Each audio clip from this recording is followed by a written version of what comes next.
You are reacting to what happened 30 years ago, and the present situation simply had enough in common with the original wound to trigger the response that the original wound installed.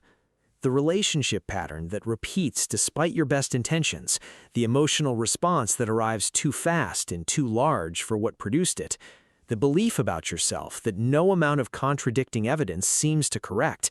These were not formed in adulthood. They were formed in the first 7 years of life, during the developmental period when the brain is most plastic, most dependent on the caregiving environment, and most vulnerable to the lasting impressions that early relational experience leaves on the neural architecture of the self. Before age 7, the brain operates primarily in theta and delta brainwave states, the same states associated with hypnosis and deep suggestibility in adults.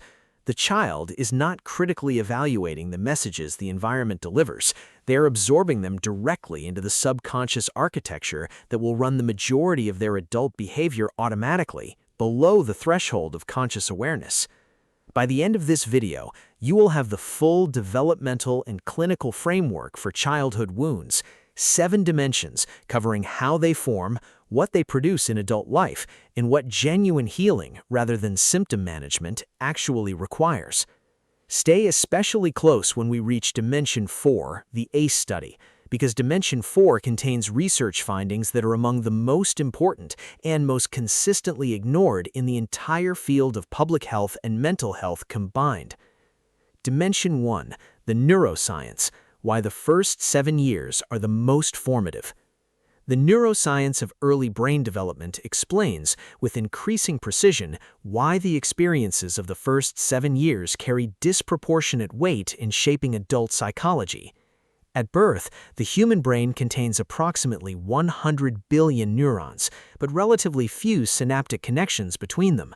The development of those connections, synaptogenesis, occurs at a rate that will never be matched again, and it is driven primarily by experience, by the interactions, attunements, misattunements, repairs, and failures of repair that the caregiving environment provides.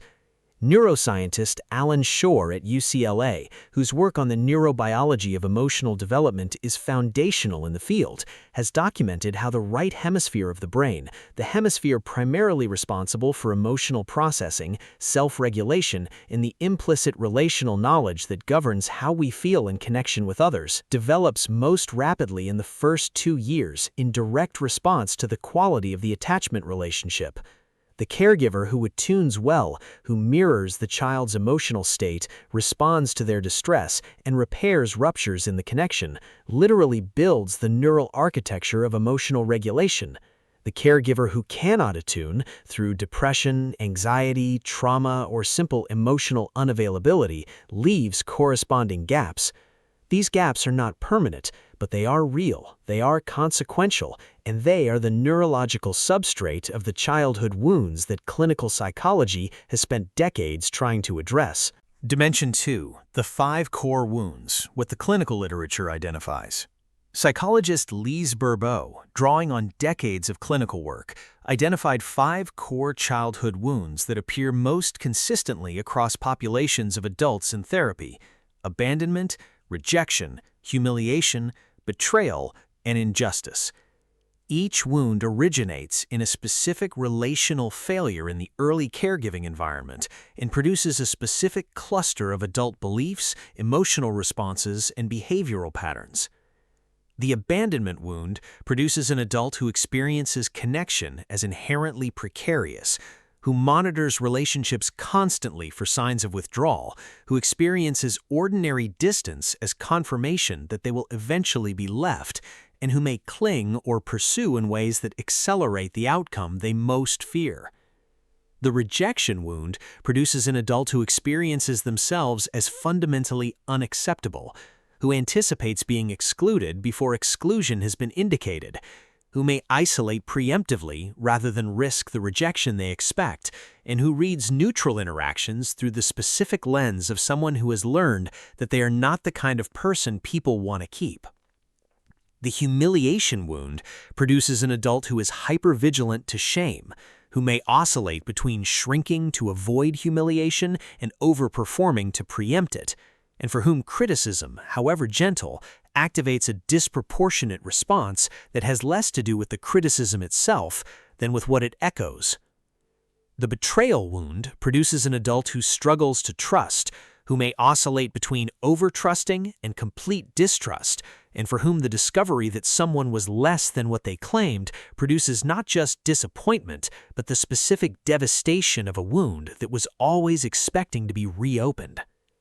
The injustice wound produces an adult whose primary relational radar is calibrated for fairness, who is acutely sensitive to situations where they have been treated as less valuable than they should have been, and who may respond to perceived injustice with a rigidity or a cold withdrawal that others find disproportionate without understanding what it is responding to.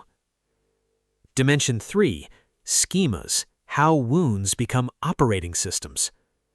Dr. Jeffrey Young at Columbia University developed schema therapy from the recognition that childhood wounds do not merely produce memories or feelings, they produce schemas, pervasive, deeply ingrained patterns of perceiving, thinking, feeling, and relating that operate as the default framework through which the person experiences themselves in the world.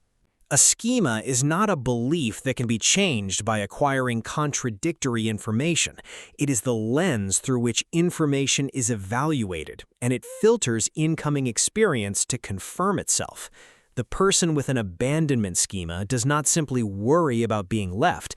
They selectively attend to evidence of withdrawal, interpret ambiguous behavior as distancing, and recall relationship history through the specific narrative of someone who is always ultimately left.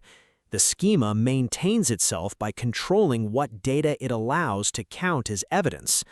Young identified 18 maladaptive schemas, organized into 5 domains: disconnection and rejection, impaired autonomy, impaired limits, other directedness, and overvigilance, and found that most chronic psychological suffering in adults was driven not by current circumstances, but by early maladaptive schemas operating on current circumstances, producing responses calibrated to a childhood environment that no longer exists.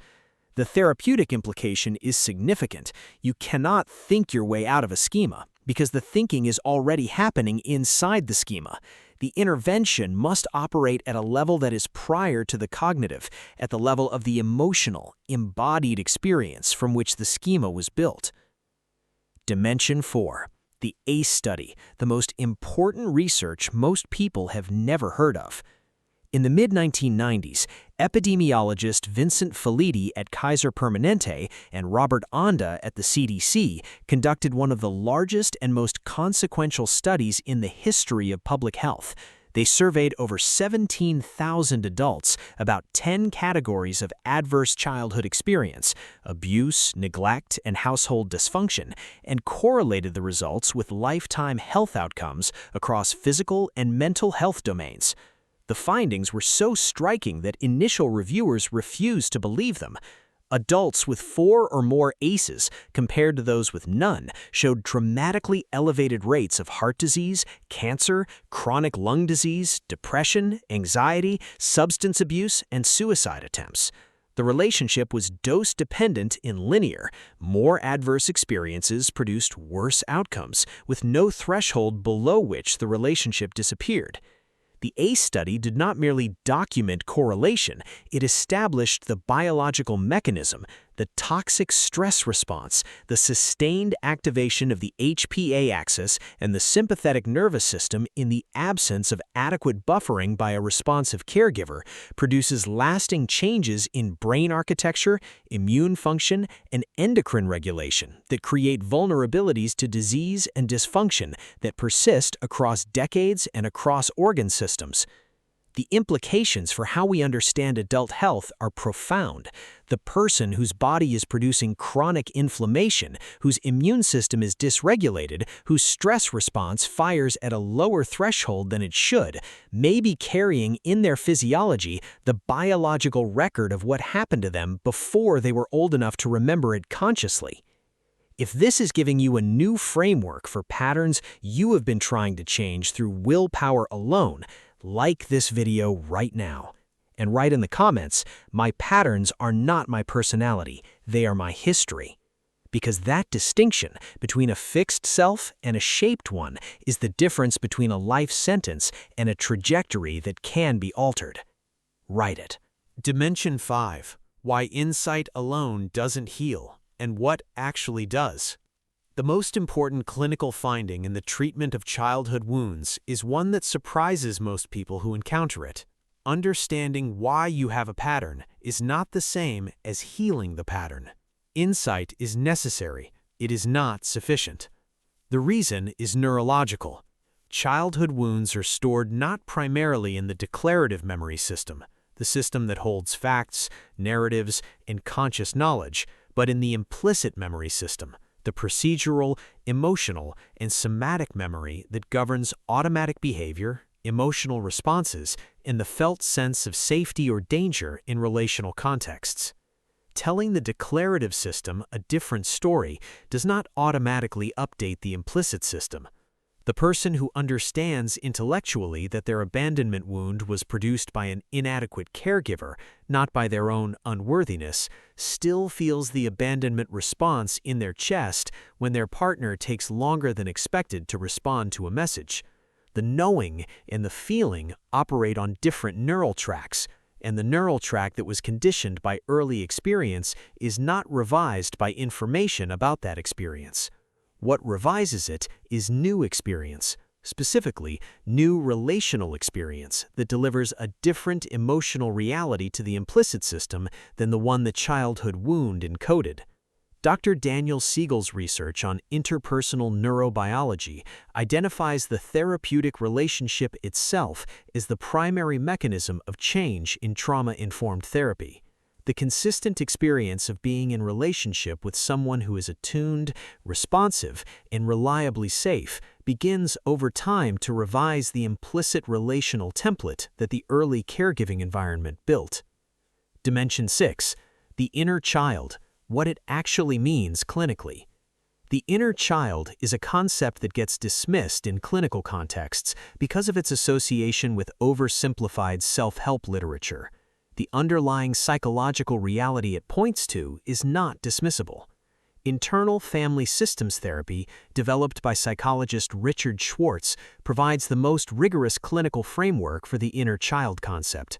In Schwartz's model, the psyche is understood as a system of parts, each developed in response to specific experiences, and each carrying the beliefs, feelings, and behavioral strategies that those experiences produced. The wounded child parts, the parts formed in response to the early experiences that produce the core wounds, do not mature with the rest of the person. They remain frozen at the developmental age at which they were formed, continuing to respond to current situations with the emotional resources and the belief systems available to the child who experienced the original wound.